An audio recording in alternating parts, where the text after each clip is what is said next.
Welcome to Immigration Quicktake. This is Ellie Rutledge with the American Immigration Lawyers Association.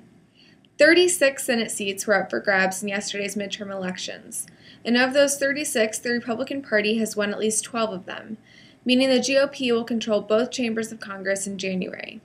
Here with me to discuss the results is Chen, Director of Advocacy at AILA. Greg, thanks so much for joining me. What do you think the results might mean for immigration reform in the next Congress? Well, one thing, Ellie, about the elections is that they certainly do not signal that there is a change or a loss of support for immigration reform within the American public. The network exit polls that were conducted last night that asked people that had just finished voting what should be done with most of the illegal immigrants in the U.S. That poll showed that 57% of the people that responded in those exit polls still think that that population should be offered some kind of legal status, compared to 39% that said they should be deported. That's consistent with the long-standing polls that we've seen in the past couple of years showing support for legalization of those who are undocumented. The big question, however, is what will happen now that Republicans will be taking control of both chambers, the House and the Senate, in the new Congress? And will the Republican leadership be able to take control of what is an increasingly divided party? And that question is just going to be something we have to look at moving forward and wait for a response. If you look backwards, however, the fact is that in the past year and a half, even after the Senate passed a bipartisan bill with 14 Republicans voting for it, the House Republican leadership just wasn't able to bring together its party. We met with Speaker Boehner's office. I still remember sitting down and talking with Paul Ryan. We know that those leaders want to be able to bring the party together, and the question is just whether or not they can do it, and we'll have to wait and see. Thanks, Greg. Do you think these results will affect the President's plans for executive action?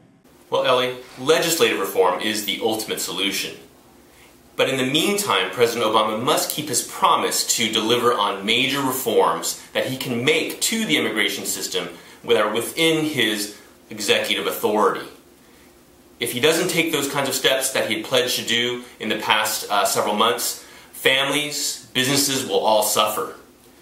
Among the areas that he must address are providing some kind of temporary relief to those who are facing deportation, changes to the adjudication system that will benefit families as well as businesses that have been waiting way too long for visas for prospective employees. In addition, he must make reforms to the enforcement system that has really become one of the harshest systems and is no longer fair.